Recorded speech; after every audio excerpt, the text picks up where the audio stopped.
कर्पूरगौरं करुणावतारं संसारसारं। ओम शिवाय, जय माता दी। पुनः स्वागत है आप सभी का। चलिए हमारा विषय ले लेते हैं। अगस्त 2024 यह महीना कैसा रहेगा कन्या राशि के जातकों के लिए। चलिए कुंडली देखिएगा और मूल जो है आपका रहेगा कि नए रोजगार की नींव रखी जाएगी। मूल प्रभाव जो हमारे स्कैनिंग के पैनल पे रीड करा गया है। और गोचर व्यवस्था पहले समझ लेते हैं। देखिए इस कुंडली को बड़े ध्यान से। 25 अगस्त तक जो मंगल देव हैं वह 2 नंबर राशि वृष राशि में बैठे हुए हैं। अगले दिन से यानी 26 तारीख से यह गुरुदेव के साथ में जो बने हुए थे इससे आगे मूव करेंगे और 3 नंबर राशि मिथुन राशि में आ जाएंगे। 16 अगस्त तक सूर्यदेव जो है वह 4 नंबर राशि यानी कर्क राशि में बने हुए हैं और 17 अगस्त से सूर्यदेव भी आगे मूव करेंगे और यह बहुत अच्छा मूव रहेगा इनका, क्योंकि आगे जो है इनकी खुद की राशि है, खुद का घर है, तो ये सिंह राशि में प्रवेश कर जाएंगे। अब बुध देव को लेके थोड़ा सा परिवर्तन है, थोड़ा सा इस पर ध्यान देने की आवश्यकता है। 5 अगस्त से बुध देव वक्री होना शुरू हो जाएंगे, लेकिन सिंह राशि में ही बने हुए रहेंगे। जैसे ही 12 तारीख आ जाएगी, 12 अगस्त आ जाएगी, तो बुधदेव वक्री स्वभाव को भी धारण करेंगे, लेकिन पीछे मूव कर जाएंगे, कर्क राशि में आ जाएंगे, 4 नंबर राशि में आ जाएंगे। लेकिन जो ये इनका स्वभाव है, वक्री स्वभाव है, ये 29 अगस्त से पुनः मार्गी हो जाएगा। तो बुधदेव के लिए थोड़ी सी सावधानी आपको रखने की आवश्यकता है। शुक्रदेव भी परिवर्तन करेंगे। 25 अगस्त के बाद शुक्रदेव का कन्या राशि में प्रवेश हो जाएगा। जैसे ही कन्या राशि में प्रवेश हो जाएगा, शुक्रदेव के पास जो भी ऊर्जा थी, अच्छी थी या विषम थी, वह पूर्णता आधी हो जाएगी हमारे स्कैनिंग के पैनल के अनुभव के अनुसार। और स्कैनिंग विद्या का ज्योतिष विद्या से कोई भी सीधा संपर्क नहीं होता है, हमारी अपनी ही अलग गणनाएँ हैं। यहाँ पर पहले से केतु देव बैठे हुए हैं, केतु बाबा बैठे हुए हैं। बहुत ज़्यादा सावधानी रखने की आवश्यकता बनी रहेगी। अब शनिदेव हैं, शनिदेव 11 नंबर राशि में बैठे हुए हैं, कुंभ राशि में बैठे हुए हैं, वक्री हैं 139 दिनों के लिए, 29 जून से लेकर और 15 नवंबर तक ये वक्री ही बने रहेंगे। अब ये समझते हैं कि मूल जो है नए रोज़गार की नींव रखी जाएगी। यह कैसे होगा, उससे पहले प्रार्थना है मेरी, 2 छोटी छोटी प्रार्थना है। आपके पास कन्या राशि के वर्ण हैं और आपका नाम स्वाभाविक रूप से जो भी आपके माता पिता ने रखा हुआ है, घर का नाम अलग हो सकता है, बोलने का नाम अलग हो सकता है, कागजों में नाम अलग हो सकता है, वह किसी भी रूप में कोई भी नाम अगर आपका स्वाभाविक तौर पर यह हो गया है कि हाँ मेरे वर्ण मिलते हैं, अक्षर मिलते हैं, तो मेरी कन्या राशि हो जाएगी। स्कैनिंग में नाम से कोई भी राशि नहीं होती है, क्योंकि राशि का कोई भी कॉन्सेप्ट नाम से नहीं है। राशि का जो मूल है वह उसको चंद्र राशि ही बोला जाता है। अब चंद्र राशि कौन सी होगी, उसके लिए आपके पास अपनी लगन कुंडली का बेसिक ज्ञान होना चाहिए। लगन कुंडली में चंद्रदेव जहाँ पर बैठे हुए हैं, 1 से लेकर 12 घर में से किसी भी घर में वो बैठ सकते हैं। वहाँ पर राशि अगर 6 नंबर लिखा हुआ है तो ही आप कन्या राशि के जातक कहलाओगे। इसके पश्चात कैसे भी आप नाम रख लीजिए, वह नामों का कोई भी सीधा संबंध नहीं होता है, ध्यान रखिएगा। अब अगर आपको ये पहले से क्लियर है कि हाँ मेरी तो चंद्र राशि कन्या ही है, 6 नंबर वाला हूँ मैं, कन्या राशि वाला हूँ मैं जातक, नाम का जो है मुझे कॉन्सेप्ट अच्छे तरीके से क्लियर है कि नाम से कोई भी राशि नहीं होती है, तो गोचरीय आधार पर जो गणना बताई जा रही है वह इस पूरी पृथ्वी के ऊपर जितने भी चंद्र राशि कन्या राशि के जातक हैं उनसे भाग कर लिया जाएगा। अब कन्या राशि का जातक 6 महीने का बच्चा भी हो सकता है, युवक भी हो सकता है और बहुत ज़्यादा बुज़ुर्ग भी हो सकता है। तो वह राशि के ऊपर गणना बताई जा रही है। जो भी फल इसमें बताए जा रहे हैं डिवाइड कर लीजिएगा, तो ये देखिएगा उन करोड़ों अरबों की संख्या में से आपके पास कितना हिस्सा आएगा। सच्चाई यही है, सत्यता यही है। अब करना क्या चाहिए, करना यही चाहिए जो आपकी मूल कुंडली है, लगन कुंडली है, और आपके डिविजनल चार्ट्स हैं, जब तक उनको स्कैनिंग के पैनल पे नहीं डाला जाएगा तब तक आपका मूल समझ में नहीं आएगा, क्योंकि वह जो कुंडली और डिविजनल चार्ट्स हैं वो केवल आपके ऊपर काम करते हैं। गोचरीय व्यवस्था से जो कुंडली बनाई गई है वह सभी लोगों के बारे में बता रही है। आप तक वह ऊर्जा अगर पहुंच रही है तो ईश्वरीय कृपा है, अगर नहीं पहुंच रही है तो आपको अपनी लगन कुंडली पे काम करना होगा। कोई मीठी बात नहीं कही गई है, जो सीधी और सत्यता आधार पे जो बात है वही बताई गई है। तो ये नए रोजगार की नींव रखी जाएगी डिवाइड बाय जितने इस पृथ्वी पे जातक हैं कन्या राशि वाले, ध्यान रखिएगा।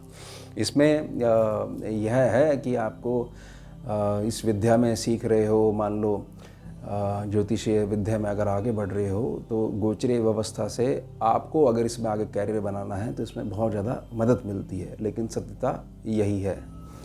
और हर बार मैं ऐसे ही प्रार्थना करता हूँ जिससे आप व्यर्थ में नहीं अटको। चलिए अब जो है हम प्रारंभ करेंगे हमारे नवम भाव से, जहाँ पर मंगल और गुरुदेव बैठे हुए हैं। गुरु के पास जब तक मंगल बैठे हैं, जब तक मंगल बैठे रहेंगे तब तक इनकी ट्रेनिंग चलती रहेगी कि आगे एक समय ऐसा आएगा कि तुम्हें आगे मूव करना है, और तुम्हारी जो ट्रेनिंग है वह ट्रेनिंग ऐसी होगी तुम कहीं भी नहीं अटकोगे, और भाग्य का साथ और मेरा आशीर्वाद तुम्हारे साथ चलेगा ही चलेगा, क्योंकि तुम्हारी जो बेसिक ऊर्जा है वह टीनेजर की ऊर्जा है। इस टीनेजर वाली ऊर्जा में अगर बड़प्पन जोड़ दिया जाएगा तो तुम हर जगह कामयाब हो गई होगे।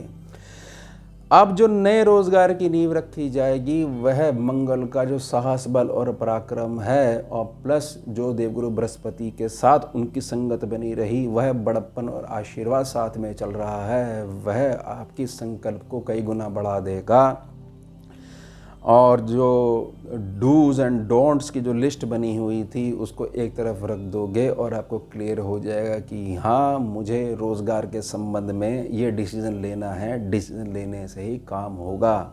ऐसा कभी भी नहीं हो सकता कि एक पर्ची पे कोई लिख के दे देगा कि अगर ये काम मैं शुरू करूं तो चलेगा, ये नहीं चलेगा। ये पूर्णतः गलत बात है। अगर आपको ही कुछ ये क्लियर ही नहीं है कि मेहनत कर रहे हो कामयाब होगे या नहीं होगे, तो दूसरा आपको कभी भी कुछ भी सहयोग नहीं कर पाएगा।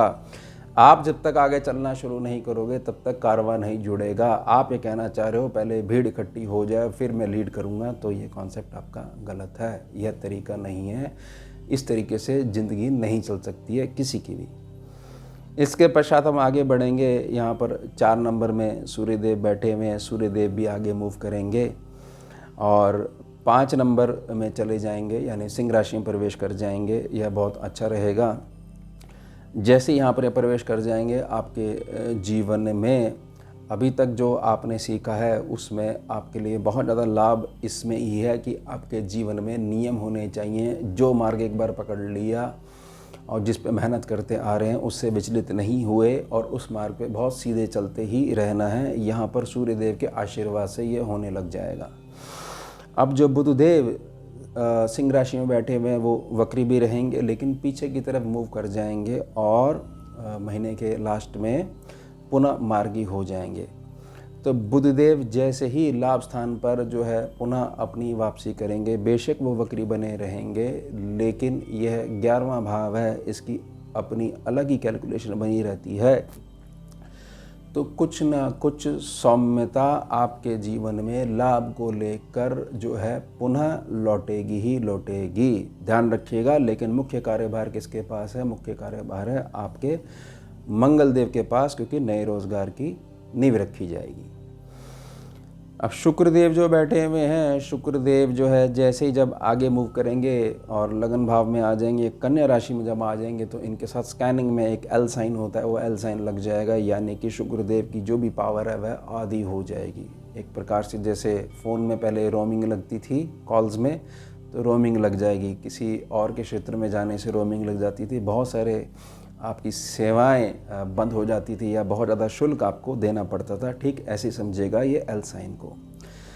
अब शुक्र और केतु जब भी यहाँ पर बैठ जाएंगे तो बहुत ज़्यादा मन आपका विचलित कर सकते हैं और बहुत ज़्यादा ऐसा कर सकते हैं कि जहाँ पर मात्र आपको 500 रुपये खर्च करने की ज़रूरत है वहाँ आप 2500 रुपये खर्च करने के लिए विवश हो जाओगे।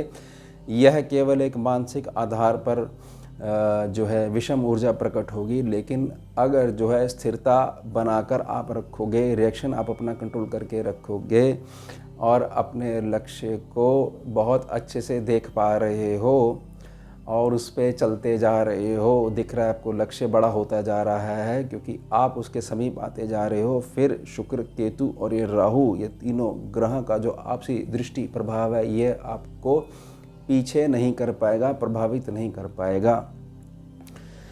और यहाँ पर ध्यान रखिएगा कि जैसे ही शुक्र और केतु इकट्ठे हो जाएंगे, कन्या राशि में शुक्र का प्रवेश हो जाएगा, तो बहुत सारी चीज़ें आपको अपने लक्ष्य से भटकाने की प्रयास करेंगे। व्यर्थ के स्त्री पुरुष आकर्षण आपको भटकाने का प्रयास करेंगे। इनसे बड़ी हाथ जोड़ के विनम्र प्रार्थना है, विनती है कि नहीं भटकिएगा, क्योंकि ये 6 नंबर है, ये 2 जगह भागती ही भागती है राशि।